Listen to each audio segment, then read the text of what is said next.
Jesús y las riquezas. La ordenación de los 70. En Magadán estaban reunidos los apóstoles, el cuerpo de mujeres evangelistas y un grupo de unos 150 discípulos ya probados.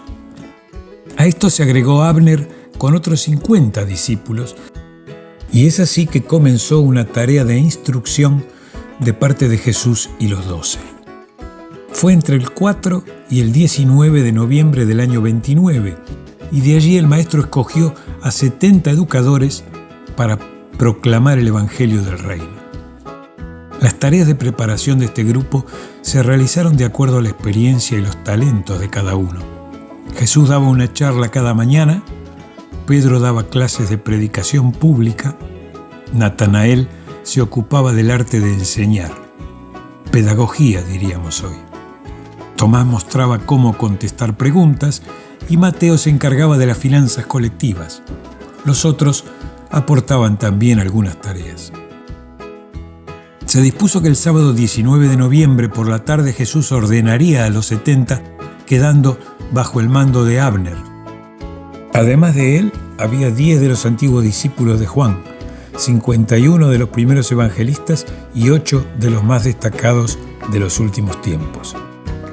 Ese día eran más de 400 los congregados a orillas del mar de Galilea, un lago en realidad, porque habían llegado también los mensajeros de David Zebedeo para la ordenación.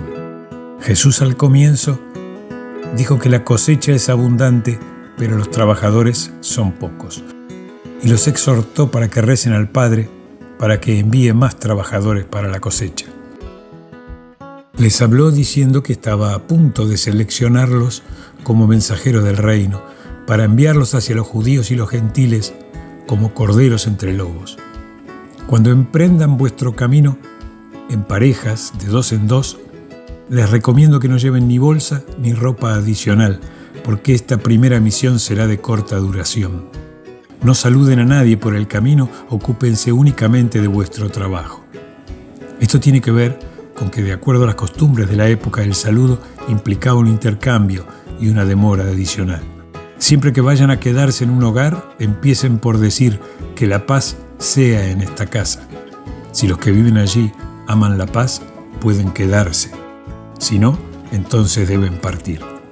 Cuando hayan escogido un hogar, permanezcan en él durante toda vuestra estancia en esa ciudad, comiendo y bebiendo lo que se les ofrezca. Harán así porque el obrero merece su sustento. Y volvió a repetir que sean tan prudentes como serpientes y tan inofensivos como las palomas.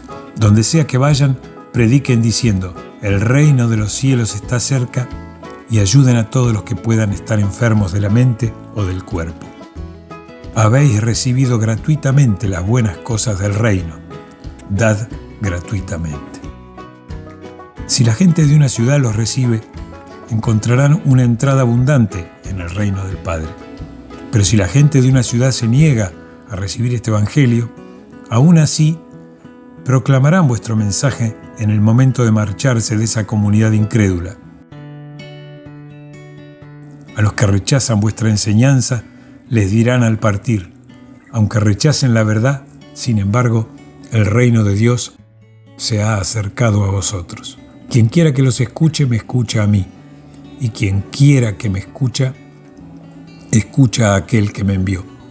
El que rechace el mensaje evangélico, me rechaza a mí, y el que me rechaza a mí, rechaza a aquel que me ha enviado.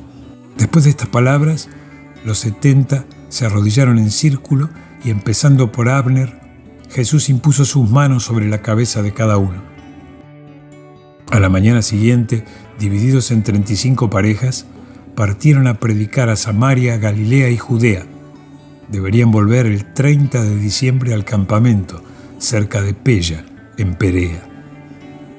Antes de la instrucción de los 70, muchos candidatos fueron evaluados por un trío de apóstoles y algunos eran enviados a Jesús para una última decisión.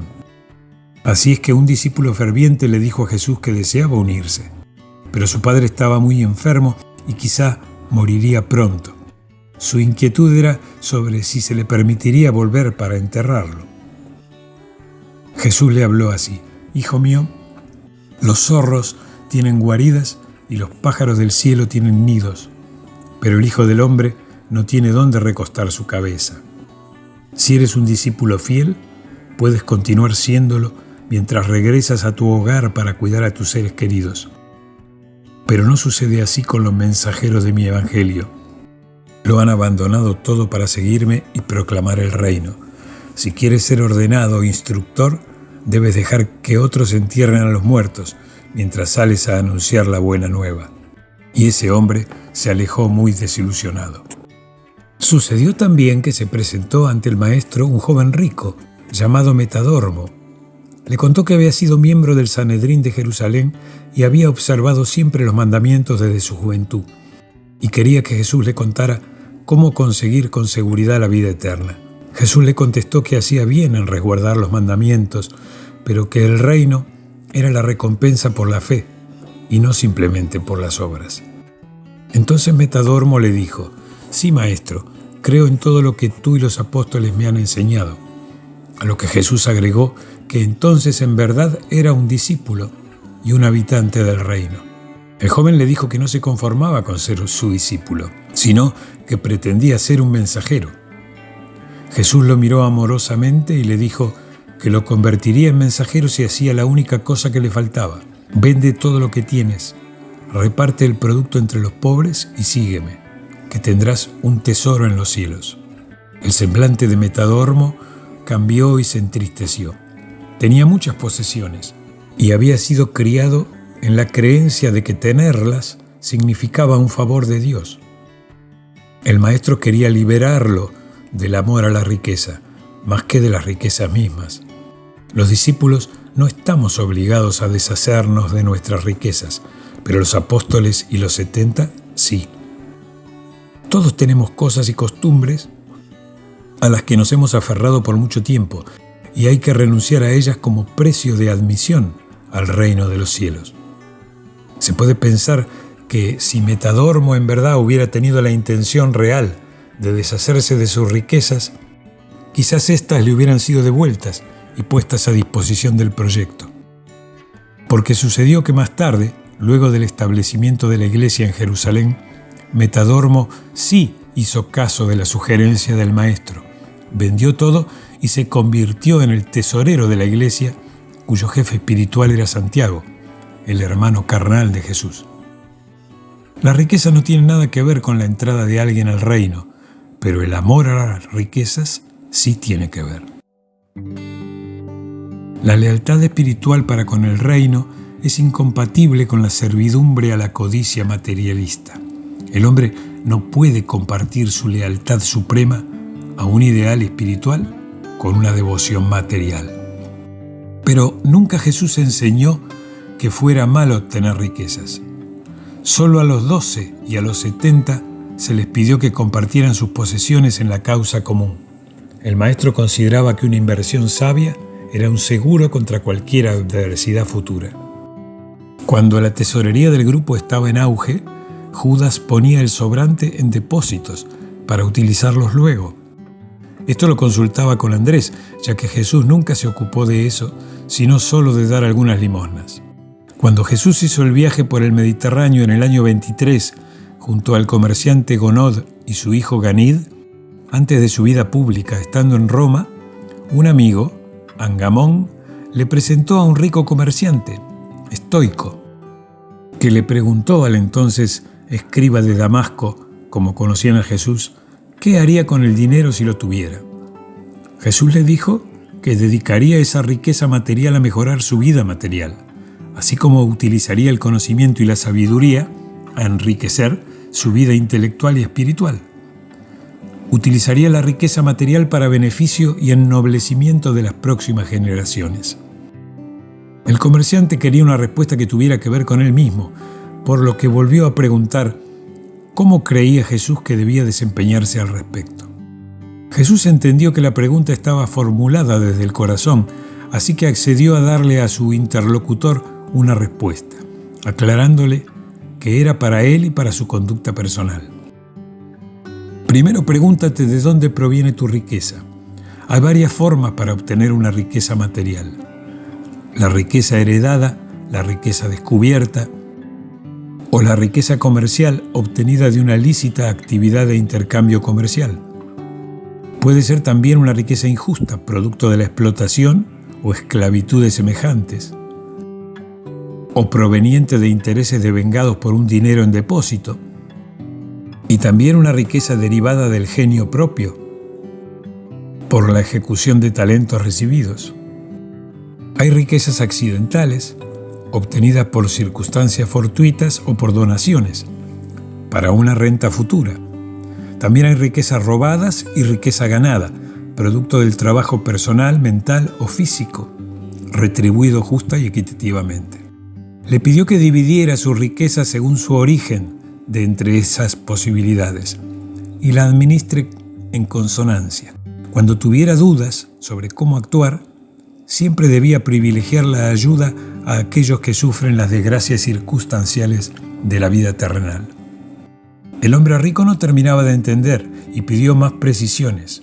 Otra vez Jesús le advirtió que lo que le diría era para él, que no quisiera hacerlo válido para otras personas con dinero. Debes administrar la riqueza heredada en representación de tus generaciones anteriores y traspasarla a la siguiente, luego de usar lo necesario para el sostenimiento de la generación presente. Todo lo que te ha llegado proveniente de fraudes o estafas, debes desembolsarlo de acuerdo a tus parámetros de justicia o equidad. Sobre lo que hayas descubierto, debes entender que debes compartirlo con el mayor número de personas, resguardando lo tuyo, ya que la naturaleza es quien te lo ha provisto. En cuanto a las actividades comerciales, por supuesto que deben generar un beneficio, y ese beneficio en un comerciante honrado debe ser el mismo que le reconocerías gustosamente a un colega tuyo en una operación similar. Nadie honrado puede acumular riquezas producto de la explotación o la esclavitud.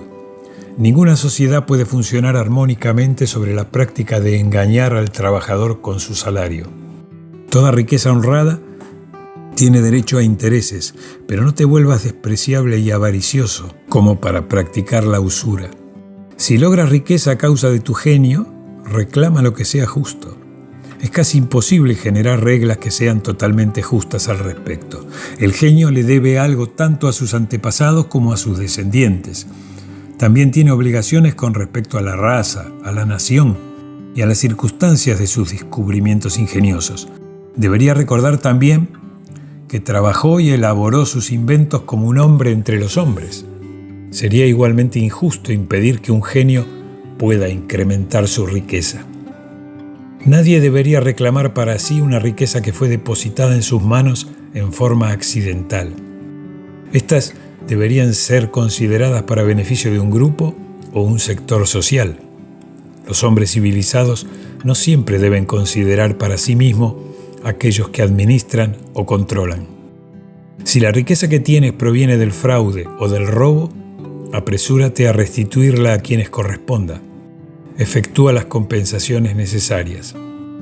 Si te toca administrar dinero o bienes de otra persona, tómalo como una responsabilidad solemne y sagrada.